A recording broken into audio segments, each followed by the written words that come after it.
treat you good all night. All right, Jared here, rockerazzi.com, 987fm.com. Brandon Boyd from Incubus joins us this afternoon. Thanks so much for taking the time out. Thank you for having me. How are you? I'm doing good, man. Last time we chatted, and I know I'm not going to expect you to remember this. I might. Surfrider. Huntington Beach? No. Surfrider. Surfrider. It was in by USC. Yeah. Yes. Yeah. Absolutely. Yeah. It was a memorable interview, clearly. I was limping. I remember that night very well. Yeah. Right. Anyway, listen, so what brings us here today, you've got this incredible solo effort going on. Wild Trapeze. Right? I'm not going to say it's incredible, but... It is. Well, we listened to it, and I totally dig it. Right Watched the on. video. Thank Totally into it. Thank you. Tell me a little bit about how the writing process for this album perhaps differed than an Incubus record. As far as the intention, it wasn't too dissimilar from an Incubus record, but the process was very different in that 99% of it took place in my living room by myself. Right. With a little stinky French bulldog grunting under my feet. Whereas with Incubus, we'll be in a room together playing really loud Right. and yelling at each other over instruments and stuff like that. Did the dog make it on the record?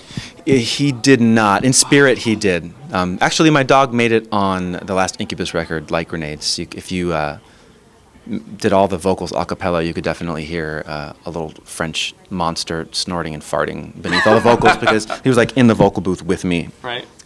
stinking it up so no one would come in there and bother us. Fantastic. And you play almost all the instruments on this record, is that correct? I guess it would, like, percentage-wise, it would be something like 98% of them. My friend Dave Fridman, who produced the record, he did most of the sort of keyboard and piano stuff that you hear. But all of the bass and the drums and the guitar and even the guitar solos, God forbid, I played. Are you your harshest critic when you're listening back to this thing? Are you like, oh? I would like to think that I'm my harshest critic because then I would know that it couldn't get any worse than that. Right. But I'm sure there's someone right now listening to it going like, this is the biggest piece of shit I've ever heard. I doubt that. But I go through that on my own enough that I sort of get most of it out of the way, you know. And was it very nice to kind of be free enough to be able to do what you want when you want without the constrictions of a band? Was that kind of part of what inspired this? It wasn't necessarily meant to be an escape from the band process. It was at first it was born of the fact that we just weren't in cycle. You know, everyone was sort of off in their corners of the world or of California mostly, taking a break. You know, we've been at it for quite a long time, pretty intensely. And so, you know, we did a tour last summer, but before that, we'd had a pretty lengthy break. So we're at the point now where we're really sort of anxious and excited to write a new record, and we just sort of started writing a new record. But it was born mostly of a just really innate desire to create music. And in the event that my buddies in my band weren't in that same place, Right. I'm like, all right, I'm just going to do this and see what happens. And I gave myself permission to not put it out. Okay. Because I didn't, there's no sort of contractual obligation to do an album or anything like that. And I told myself up front, like, I'm going to do this, and it might suck. And if it sucks, I'll just sort of tuck it under the rug, that kind of a thing. And when I was finished with it, I was pleasantly surprised with how it turned out. And I was able to sort of view it with a mild objectivity, enough so that I could be like, I think some people might like this. Right. So I'm going to go out on a limb and put it out there. Cool. So hopefully people like it. No, I'm sure people are going to totally dig it. So I'm curious to know, because a number of frontmen have gone out on their own, most recently Brandon Flowers from Yes. The Killers. Another Brandon. Right, another Brandon, right. And then Eddie Vedder did his solo thing. And so when Incubus goes out on the road again and plays a show, do you think some of your solo songs will creep into the set list like some of these other artists may? Yeah, with Eddie's stuff, it kind of does a little bit, huh? I honestly don't know. I haven't thought about it yet. That's the first I've thought about it. It could be cool if the guy, it's really, if the guys in my band were into it, it could be kind of cool. Yeah. If there was a desire for it from the audience point of view, it could be kind of cool. But I wouldn't necessarily guarantee anything. Hey, not to get too heavy with you, because it's only Wednesday. It's Wednesday or Thursday? Wednesday. Yeah. But Brandon, do you think about legacy at all? About what that word means to you in terms of your body of work or how you individually want to be remembered? Yeah, I think probably everybody around. I don't know how old you are, but I'm 30. right. Right. I am 30 something as well.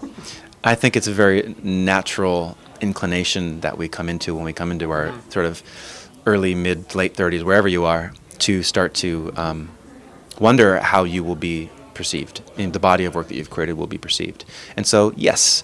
But having said that, I do my best to not get consumed by it and try and remain in the sort of in the sort of purity of the moment, of in that sort of desire to just make something, Right. take that blank canvas or that black cloud that is a guitar and Right. make something out of nothing. That's the deepest intention. But so yes, but we try not to get too concerned with it. And was it also true that you were stoned during much of the recording process? Is that a rumor? Not during the recording, I'll tell you that much. It wouldn't have turned out the way it did. It'd be a lot more raspy and a lot more esoteric than it already is. So that's sort of that was a cop-out answer. I'll leave it at that. I read it, and so I'm asking. I read that somewhere. Okay, did. then it must And be it's true. not on Wikipedia. Just letting you know that. Okay, I will not go look at Wikipedia later and edit it myself. I will not do that. And how did you decide on the single, Brandon? What was it when you're looking down the track list and you're like, this is the one that I want to come out with?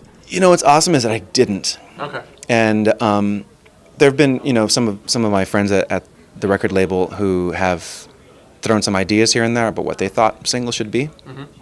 But what's interesting is that what I wanted to happen was for whether it's a radio programmer or somebody just listening on their computer somewhere, anywhere in the world, would sort of pick their own.